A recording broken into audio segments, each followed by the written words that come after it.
Praise the Lord, hallelujah. Pagpalain tayo ng ating pinakamalapang Panginoon. At akin na pong binibigay pagkakataon sa ating pong beloved sister, praise the Lord, hallelujah, Evelyn Pizarro, praise the Lord. At sinusunod po mga minamahal ng ating mong beloved Finest Generation Choir. Glory, glory, glory to Jesus, hallelujah. Hallelujah, praise the Lord. The highest praise, glory and honor belongs to our Lord Jesus Christ. Double honor and respect to our beloved parents in the Lord, to our beloved Evangelist Wildy E. Almeda, and our beloved Assistant Pastor Lina C. Almeda. Greetings also to all the beloved children sa buong ibang countries, and greetings to our beloved brother or minister Christian, Sister Ian, and the kids. Greetings also to all of you beloved brethren and to our beloved webcast viewers. Thank you, dear Lord Jesus, dahil isa rin po ako sa kinahabagan ng ating pinakamamahal na Panginoong Jesus na makilala po siya sa gawain na ito, na alam po natin na ang gawain ng Jesus Miracle Crusade ang totoong gawain ng ating pinakamamahal na Panginoong Jesus. Amen, hallelujah, praise the Lord. Lahat po ng himala ay dito po natin nakikita. That's right, praise the Lord, hallelujah. I was a televiewer way back then. Nung hindi pa po ako, webcast viewer pa lang po ako noon. At narinig ko po na I heard all the testimonies po ng mga unang those brothers and sisters who were saved before, na yung mga pagpapala, pinagaling ng ating pinakamamahal na Panginoong Jesus, yung mga incurable sickness and diseases po na kanilang na nararanasan ay dito po pinagaling ng ating pinakamamahal na Panginoong Jesus through the first prayer of our beloved pastor. At pag-iingat din po, hindi lang po sa karamdaman, kundi protection sa pagmamaneho and everything, maski natutulog ka or everywhere you go. Talagang ang protection ng mahal na Panginoong Jesus ay unlimited talaga. Kaya na-bless po ako, na-bless po. May mga namatay na, hindi naman po lahat namatay na, binuhay pa rin ng mahal na Panginoong Jesus sa kalooban po niya. At I prayed to God na sana to bring me here in this ministry sa personal po, dahil hindi na po ako kontento noon na I'm just listening po as a webcast viewer. So there was a big crusade in Manila sa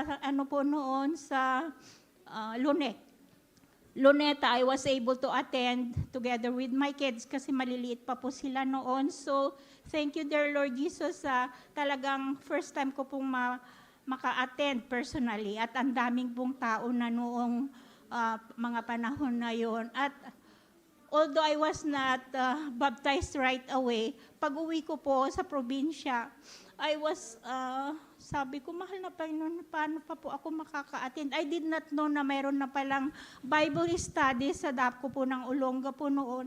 It was just one Bible study every Thursday. At one day po, habang nag-aabang po ako ng jeep, I'm going to the market. Kasi po noon, para mag-New Year. Paglabas ko po ng bahay, kasi paglabas ng bahay, na po namin, jeep na po yung parating na jeep, mayroon pong nakalagay na Jesus Miracle Crusade, yung logo po ng jeep na yun. Kaya talagang sinadya po siguro ng mahal na Panginoong Jesus na yun po ang masakyan ko na pumunta palengke. At I sat beside the driver kasi wala naman pong tapos nagtanong na kaagad ako, is this your jeep? Kung ano-ano na pong tinatanong ko kung where is Jesus Miracle Crusade? At sabi niya, on that day, I went to the market in the morning. Sabi niya, this afternoon at 1 o'clock, may ano na po, Bible study pala doon sa bahay nila. Kaya purihin ang mahal na Panginoong Jesus. And hallelujah. I was able to attend on that Bible study. And right there and then, nabaptize po ako in Jesus' Praise the name. Lord. Glory, glory, glory to Jesus. And thank you, dear Lord Jesus. Although I did not ask for my healing of I had asthma before. Lagi po akong nagpapadoktor or taking medication. Instant po pagka baptism, nawala na po ang asthma kong yan. And hallelujah. Praise the Lord. Praise the Mula Lord. noon hanggang ngayon po. Thank you, dear Lord Jesus. At salamat po dahil sa prayers po ng ating parents in the Lord, I was able to attend. Naging nagpakainit po. I was attend 3 times a week at kung may mga Bible study po, ang saya-saya ko pong dumadalo rin po. Ganyan po ang buhay ko.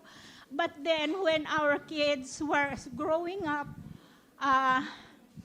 sabi ng aking mahal na asawa, I did not, na pumunta dito sa Amerika. Kasi masaya po akong naglilingkod. Kontento na po ako kung ano po yung perang namin. Parang wala sa akin yung mayumaman ka, malaking pera. Hindi na po yun ang iniisip ko. Basta alam ko po, attend. Ang saya-saya ko po. And But hallelujah. anyway, iniyakan ko po yan dahil sabi ng asawa ko, kailangan daw tulungan ko siya sa financial namin dahil our kids are growing up already, college na po. Kailangan po namin ng dagdag na pera. So I came over here. Ang naman, dun sa pinuntahan kong lugar, wala pong gawain. Kaya iniyakan ko po yan sa mahal na Panginoon. So although, nung nagtatrabaho na po ako, maski wala pong gawain, I was able to send my tithes and offering po sa gawain natin. Kaya yun na lang po ang pinaka-connection ko po sa church natin. Thank you, dear Lord Jesus, that after 10 years of working, sabi ko, mahal na Panginoon, dalhin niyo po ako sa may gawain. Purihin ka, mahal na Panginoong Jesus, dahil dinala po ako dito sa Bay Area na meron palang gawain dito kay Salamat. And hallelujah. Praise the Lord. Praise the Lord. At nung nakagraduate naman po ang anak ko, she was able to come over here and work. At siya po ang ginamit ng mahal na Panginoong Jesus para makabili rin po kami ng bahay dito po sa Bay Area. And hallelujah. Salamat sa mahal na Panginoong Jesus. Although may mga trials din po, kagaya ng itong kwan lang po, January. Yung husband ko po was hospitalized for almost 2 months, January and February. Kasi po, alam nyo naman po dito, pag meron kang meron kang mga insurance, lahat na yata ng kailangan ipa-check up mo, ipaano mo kasi wala kang problema sa mga bayad. Sinabi na meron daw siyang abdominal aneurysm. Wala naman po siyang nararamdaman na sabi niya, I don't feel anything. Doc, sabi niya, ba't kailangang operahan niyo ako? Ang lakas-lakas ko. Parang gano'n po rin. Pero ang sabi naman, alam niyo naman po, pag sa doktor sabi, hindi yan dahil once na pumutok daw yung vein in her stomach. Parang sa utak din po, pag may pumutok, patay ka daw kaagad. Alam niyo naman po ang mga sanlibutan, kaya sumunod na lang po siya. Kaya salamat po dahil nakaraos naman po, although he's stronger when he was not operated. Ngayong na-opera siya, doon naman siya nanghina. Kaya sabi niya, ano ba ito? Bakit naman humina na ako ng humina? But anyway, pag galing po ako dito sa church, I'm laying hands on him para lumakas po ang aking mahal na asawa. And hallelujah. Praise the Lord. Salamat po sa mga pagpapalang yan. Noon din po, my husband was namumroblema sa sa work niya. I was not saved then before. At sabi ko, I'm going to church every day. Sa nakagisnan po nating relihiyon. I always pray every day sa ating family, pero walang kasagutan. Hindi ko naman po alam na hindi pala ako na nagdadasal sa totoong Diyos, kundi sa ano lang po yung nakikita natin na ano. But then, nakalimutan ko na po yung problema kong yun. Although, gusto ko man po siyang tulungan dahil dasal nga po ako ng dasal. Wala naman palang kasagutan. But then, nung nasave na po ako dito, tinuro po sa atin ng ating parents in the Lord how to serve the Lord, na mapliplisa po ang mahal na Panginoon Jesus, yung pagbibigay, go to church every day, fasting, everything. Alam niyo po, nakalimutan ko na po yung sinasabi niyang problema niya. One day, while I was preparing my tithes and offering, sabi sa akin, may nagpaisip, dagdagan mo yan. At ako naman po, hindi ako, parang masaya pa po ako, dinubli ko pa nga po yung tithes ko, pero hindi naman po doon kalaki. So I went to church, that was Wednesday then. Nung nandun na po ako sa gawain, tumatawag na po ang aking mahal na asawa dahil yung promotion na hinihintay ko niya, pinagkaloob po ng ating Amen. Hallelujah. Praise the Lord. Praise the Lord. Glory to Jesus. Di ba malaking himala yun? Nag-coincidence lang ba yung pagbibigay ko yung araw na yun, tsaka yung promotion na hindi na pagkakaloob sa kanya? I thank you, dear Lord Jesus, sa lahat po ng blessings, material, physical, spiritual. The highest praise, honor, and glory belongs to our Lord Jesus Christ po. Praise the Lord. Glory, glory, glory to Jesus. God bless you po sa ating beloved Nanay Evelyn Pizarro. Praise the Lord sa pinagpalang patutunayan, mga minamahal, tunay po, mga minamahal, praise the Lord, hallelujah, na napakabuti ng ating pinakamalapanginoong Isus sapagkat